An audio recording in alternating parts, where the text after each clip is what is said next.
Welcome to this week's episode of What's at Stake.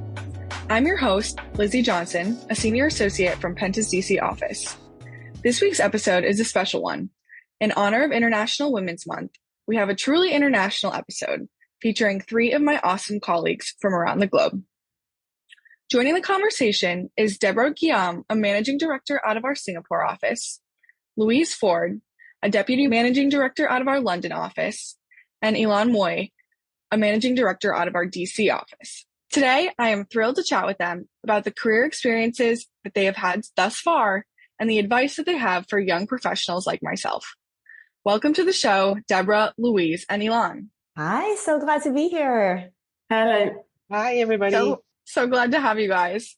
So I'd love to start off by asking each of you about your career experiences thus far. And Ylan, I'll go to you first. Can you describe your career so far and how you ended up at Penta? Yeah, it's been a super sort of topsy-turvy and not a very straight line to Penta, but I'm so glad that I'm here now. I started off my career as a reporter, and I spent most of my career actually doing that. I was someone who, from a very young age, knew what I wanted to do. When I was in high school, I did a summer program at my local newspaper in New Orleans. It was called the Times-Picayune. And that just really gave me the bug. Starting in college, I was working at the paper. I was working at my college newspaper. And that eventually led to internships at newspapers across the country, including at the Washington Post.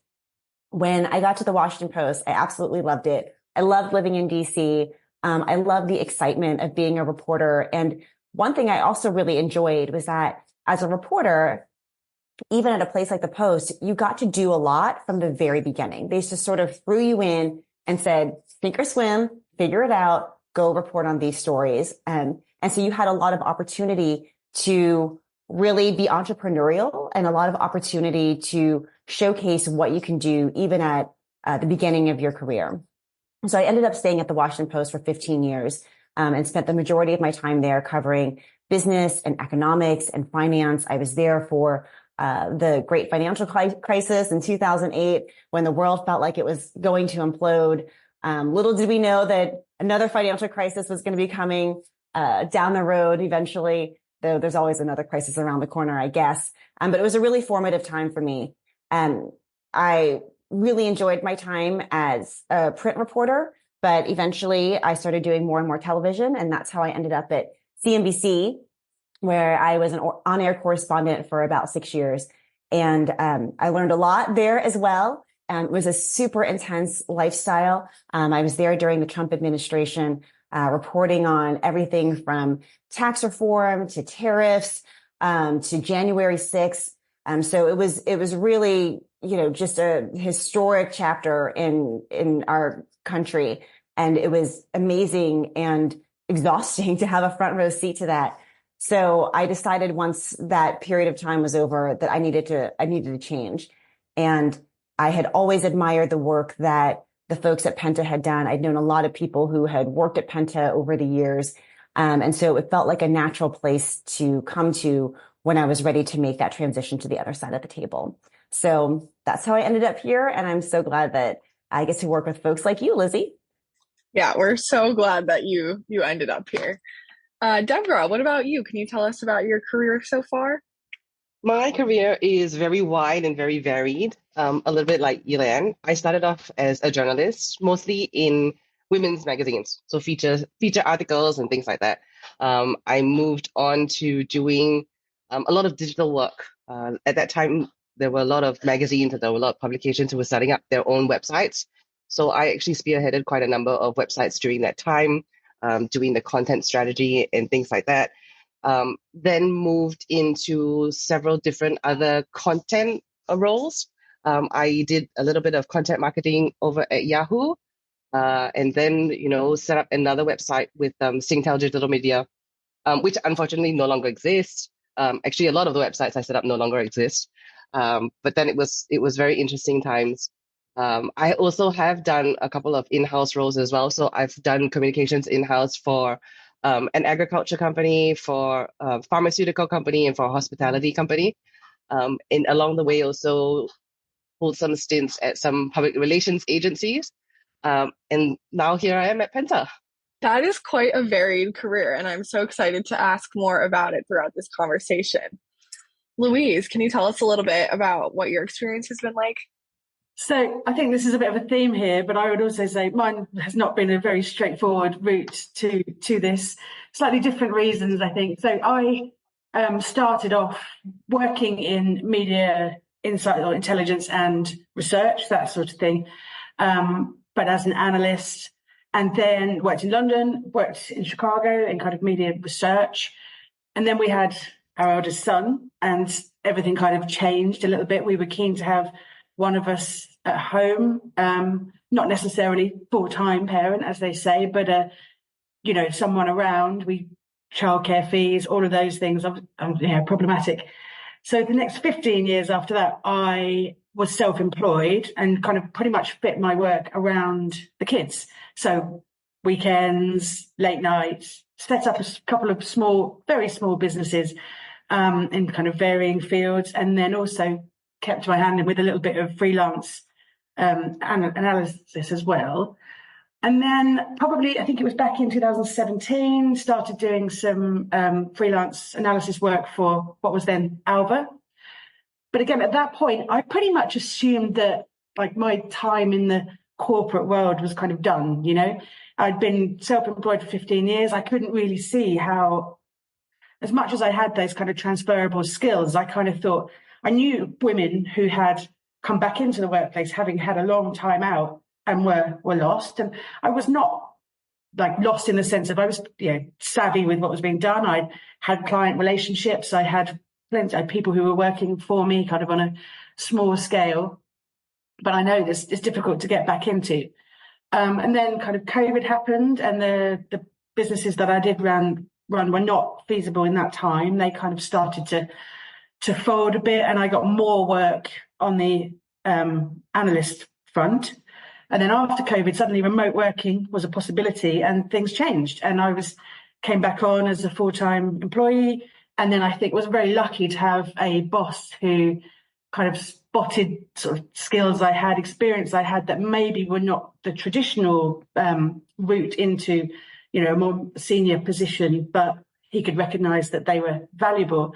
So then kind of moved from being an analyst into more of a management position to where I am now. And it's been a really kind of surprising journey, because as I say, if you asked me 5 years ago, I would not have thought that I would step foot in an office again, really.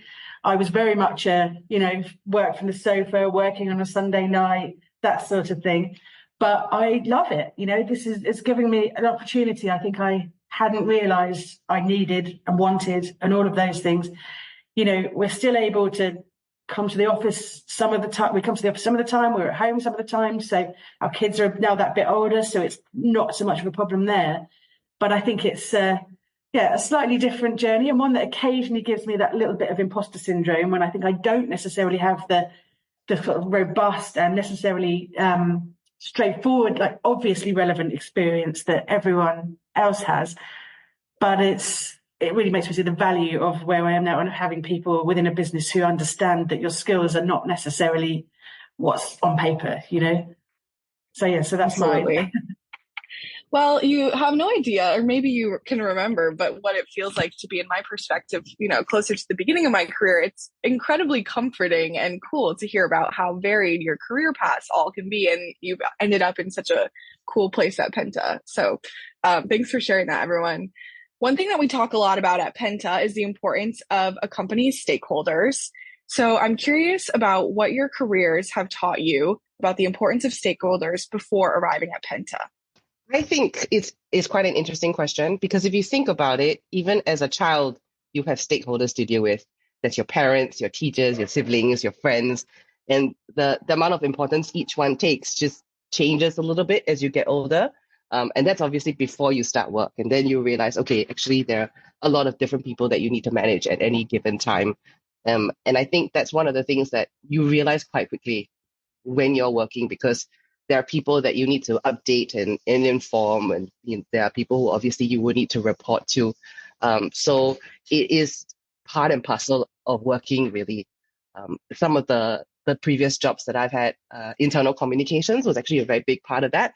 And so I've got two really big stakeholders there. I've got the leaders who obviously have a message that they want to get out, and we have to make sure that's aligned so that all the internal employees are on the same page and everyone gets the same message.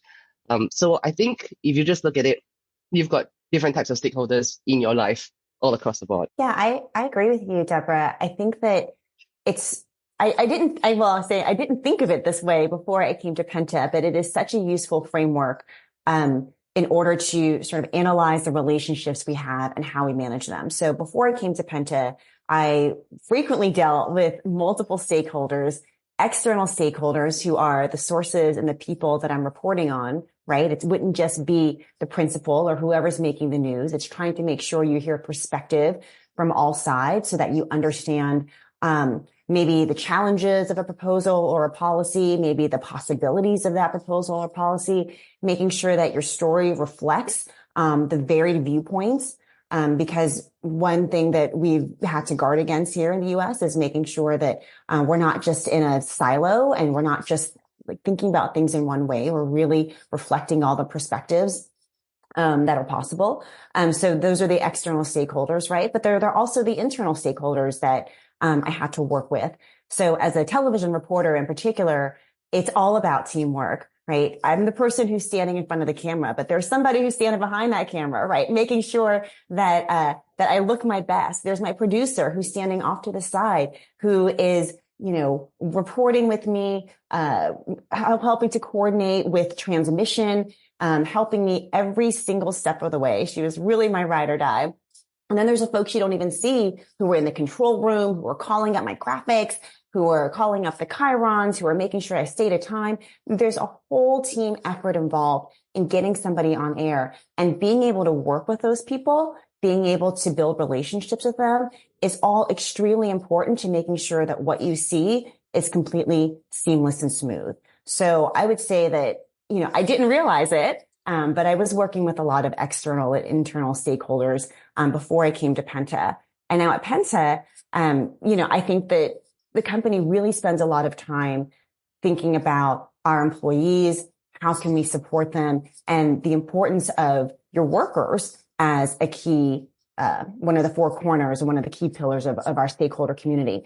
So Lizzie, I kind of want to turn it back to you and ask you, what are ways that Penta has supported you, and what are some ways that you see that Penta can support women overall? Things we're doing and things we're not doing. Yeah, absolutely. I think I have been so thrilled by how my different mentors and managers and teachers at Penta have, one, given me opportunities to do cool things like, host this podcast or lead a lunch with clients and folks that they've invited to come have a discussion, or lead a training, and it's really endless. And so early in my career, those opportunities are wonderful. I think Penta also has a great culture of, standing up for your mentors and your mentees when they're not in the room, which is really wonderful, and making sure that folks have access to opportunities.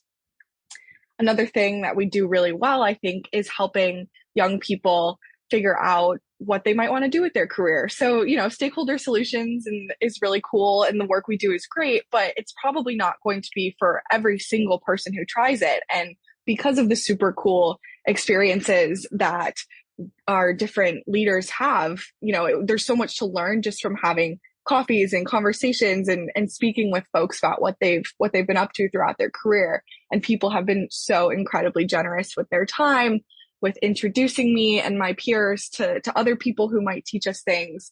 And so that's been incredibly, incredibly helpful. I think something that we're working on and getting better at is making sure that women and people in general are able to have a schedule that works for the other things going on in their life, whether it's children or others that you're taking care of, or, a certain volunteering or an appointment, or, whatever it is. I think that's been made so much easier with the digital world as well, and we'll work from home setups. But I think continuing to come from a place of empathy is something that we can keep working on, and will help us to be an even better and even stronger company going forward.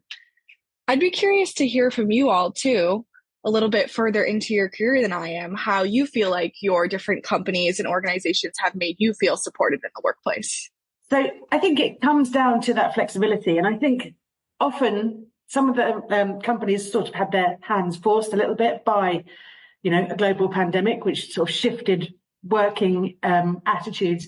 But it's about opening up that space for, in my example earlier on, for families to be not necessarily taking those traditional roles. It's about giving women the opportunity to work in a different way so they can still raise a family if they want to. And this kind of concept of having it all, which I think is a little bit of a, no one can, but you can maybe have what's right for you at that time. And that's an important thing, I think, to focus on. But it's not just about women. It's also about giving those opportunities for men to be at home more, which shifts some of the mindsets around those traditional roles. And I think I've been lucky from being in that position of starting off as a freelance role anyway, which was remote, but then to be kind of allowed back into the workplace is maybe the wrong way of putting it, but suddenly having that opportunity to. And I appreciate, obviously now there's a lot of discussion around returning to the office and how important it is. And it absolutely is, especially for people in the earlier stage of their career, but to be constantly kind of addressing attitudes and what's necessary to keep the best people in the right place, I think is something that's really important for companies to do. Yeah, Louise, I feel very passionately about the importance of two things. One is flexibility, and the second is paid leave. When we talk about flexibility first, when COVID hit, the number of women who were in the labor force dropped dramatically in the US. And we know that there is a direct correlation between that and the fact that our childcare, as well as our work systems, completely crumbled during COVID. And women were the ones on the front lines at home dealing with Zoom school, dealing with the mental and social challenges that their children were facing, dealing with just the logistics of how do we make this all happen, right? And so women were taking on that extra burden at home. And so many of them realized my time is limited. I can't do all of this at home and do what I was doing before at my work. And so many women left the labor force. Post-COVID, what we've seen is that workplaces have been forced, as you said, Louise, to become more flexible. They saw the challenges that families were facing firsthand. And so they've adopted their policies to the point where now there's emerging research that shows that one of the reasons that women have not only regained their status in the labor force, but actually surpassed the labor force participation that they had pre-COVID or during the COVID years is because of that flexibility, because of the ability to work remotely, work from home, work 3 days a week in the office, work 4 days, work 1 day, right? So companies are adapting and realizing that providing that flexibility not only helps them retain and attract more female employees, but creates a better environment for all of their employees, including maybe dads or others who want to lean in at home. The second point that's related to that is the importance of paid leave for caregiving, and paid leave that is not just for a mother or a woman, but a paid leave that's also for a father or a man, so that there is equal incentive for both partners to be able to take on that primary caregiving role, whether it's for a child or for someone who is elderly or someone who just needs your attention. If it's just directed at the woman, that creates an incentive for the woman to step back and they lose that valuable time in the workplace. And honestly, men lose valuable time at home with the people who need them. So I think that flexibility and paid leave for both parties, both genders, is incredibly important to creating a more equitable workplace. I don't have anything to add on top of that. I think both Ylan and Louise made perfectly great points with that, and I'm nodding my head along. And yeah, absolutely. I think whatever both of you said is just, it has really changed, I think, the way women have come back into the workforce. On that note, I'd love to take a quick break. And when we come back, we're going to talk about why female mentorship is so important. I'm Lizzie Johnson, here with Deborah, Ylan, and Louise, and you're listening to What's at Stake. Penta is the world's first comprehensive stakeholder solutions firm. We are a one-stop shop for the intelligence and strategy leaders need to assess a company's reputation and make decisions that improve their positioning. As executives in the C-suite must account for a growing set of engaged stakeholders, all with distinct, fast-changing demands, Penta provides real-time intelligence and strategy solutions. We work with clients solving complex global challenges across a variety of industries. Our clients span technology, financial services, energy, healthcare, and more. To learn more about how Penta can support your company, check out our website at pentagroup.co, our Twitter at PentaGRP, or find us on LinkedIn at Penta Group.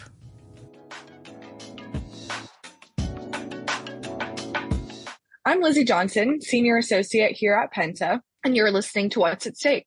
Today, I'm here with Deborah, Ylan, and Louise in honor of International Women's Month. We're talking about why female mentorship is so important to women advancing in their career. I want to ask each of you, but Louise, I'll start with you. Who is a female mentor that you've had that really stuck out to you? So I had to think of this, and obviously having been self-employed for a long time, it was a different kind of thing. But I think back to much earlier in my career when I was working in Chicago. There was my manager there was a woman called Heidi Sullivan, who was amazing. And actually, when I was talking to a colleague who'd also worked with her about kind of mentioning Heidi on this, he said to me, well, I think all you need to just say is that she's a legend. And that's true. She was someone who was just known for being fantastic. She demonstrated excellence like all the time.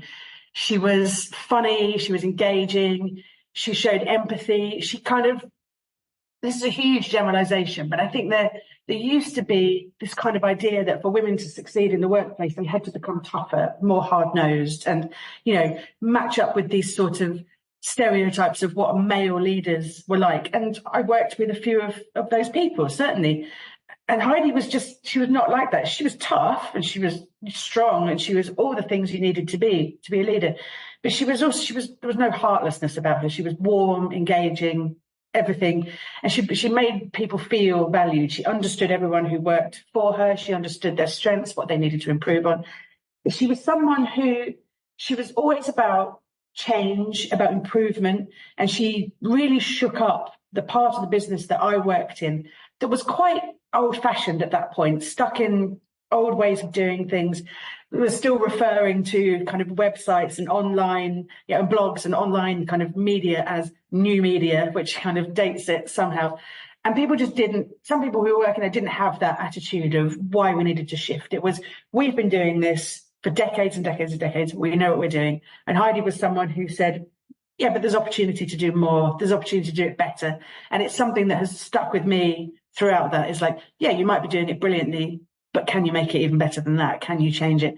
So she's someone who I later, with time, considered to be a good friend and still follow now, 20 years on from having last worked with her nearly.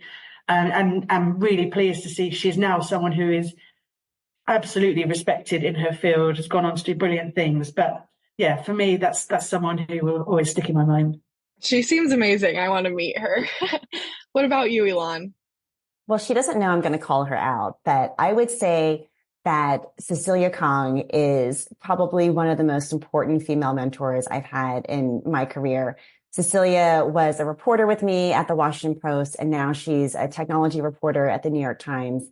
And she was someone who was sort of one step ahead of me in terms of where she was at in her career and where she was at in her personal and family life.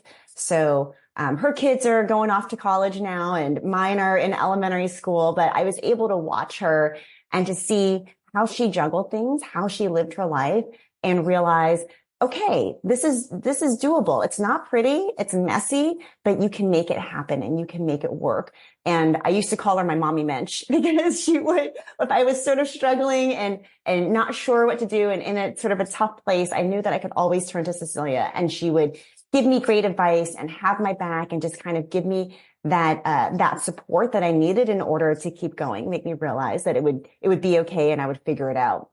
She also very informally, but sort of encapsulated that idea of why mentorship is so important, because we had a sort of group of women at the Post who we'd have lunch together and just kind of talk about our jobs and our work.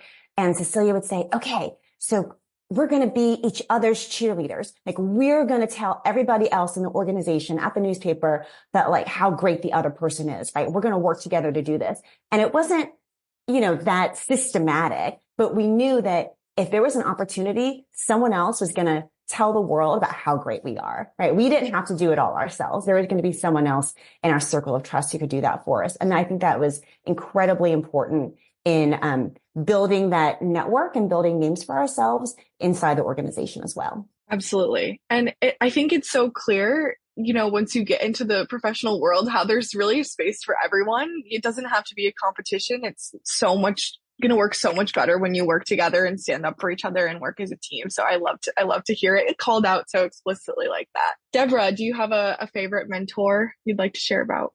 So mine is actually a friend who I've never worked with. She's just somebody we've had very similar experiences.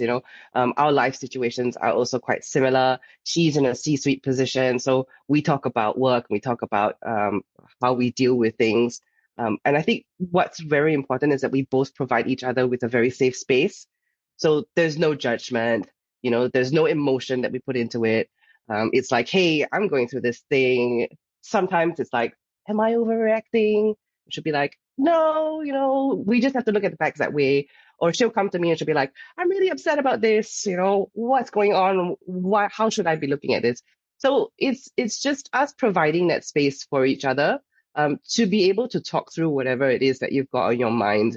And you're not worried about someone looking at you going, what do you mean she can't cope with this? This just seems a bit off. And I think that's quite valuable also, to just find somebody who you can really have that chat with.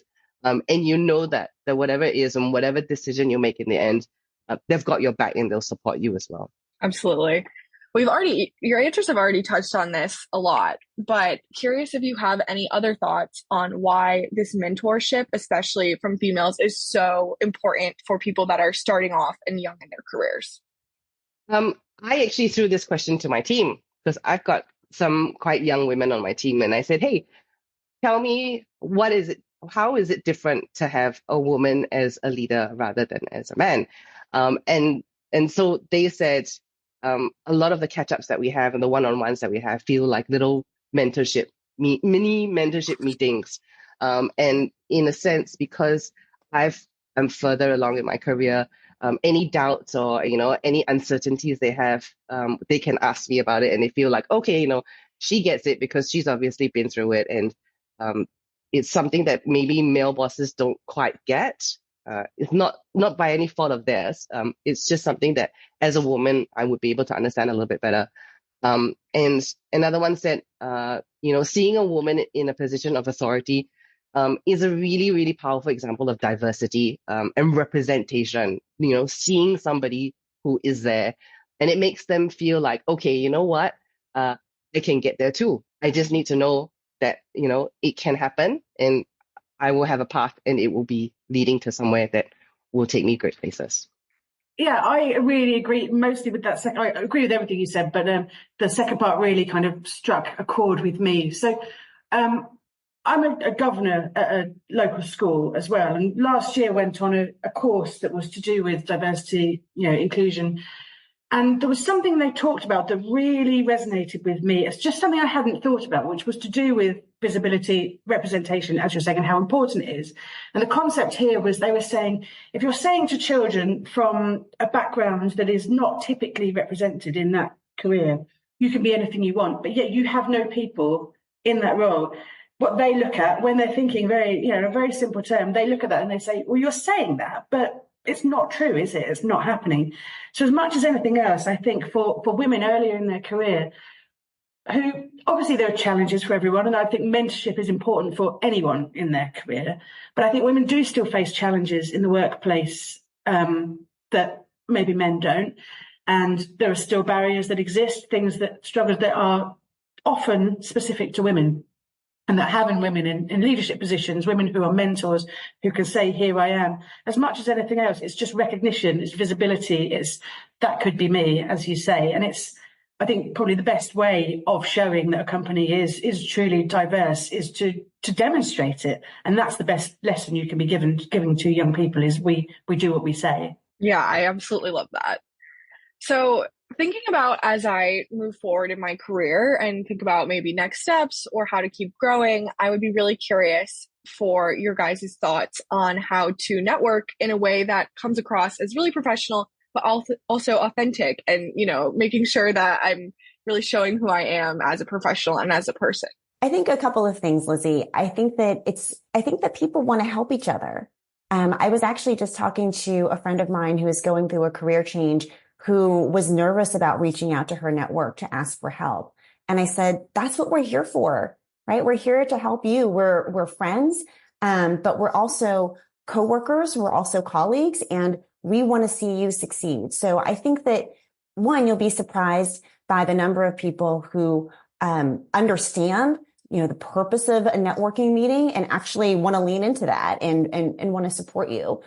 The other thing I would say is that when folks are being asked about their own life experiences and being asked to reflect on, as you're doing with us right now, reflect on their careers, I think there's a natural, I think people want to do that, right? When you invited us to join this podcast, obviously we said yes, not only because we want to support you, we want to support the mission of International Women's Day and International Women's Month, but also because it's a chance for us to kind of think back and reflect and understand how far we've come as well. So I think that I start from the presumption of that folks actually do want to help and be supportive.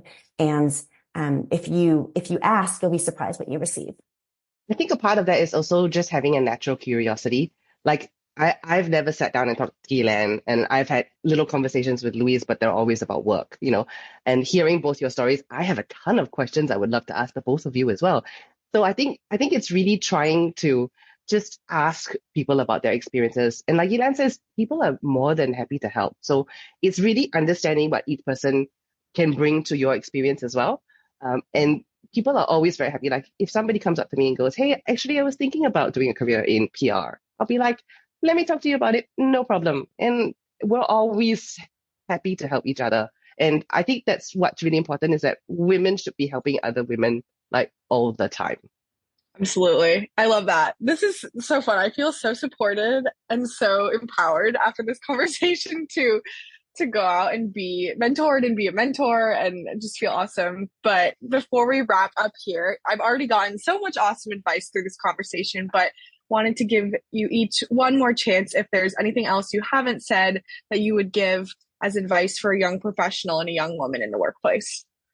So I would say that as someone who, unlike some of the rest of you, didn't know what they wanted to do in their career for a long time, I think it's a great thing to have ambition and to know what you want to do and have a path laid out and to achieve it is fantastic.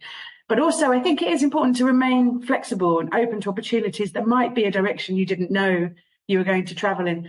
And that sometimes, sometimes these opportunities for women are fewer than they might be for men. So just kind of remaining open to things that you might not have considered to be where you ended up. Because but constantly reassessing what's going to make you happy, what's going to work for you, I think is possibly the best advice I could think of. And I think to build on what Louise said, it really is about asking questions, finding out, talking to people, what's your experience like? Tell me about this, before you can also understand what you want to do. And I think that's quite an important part. It goes back to the networking and connecting with people.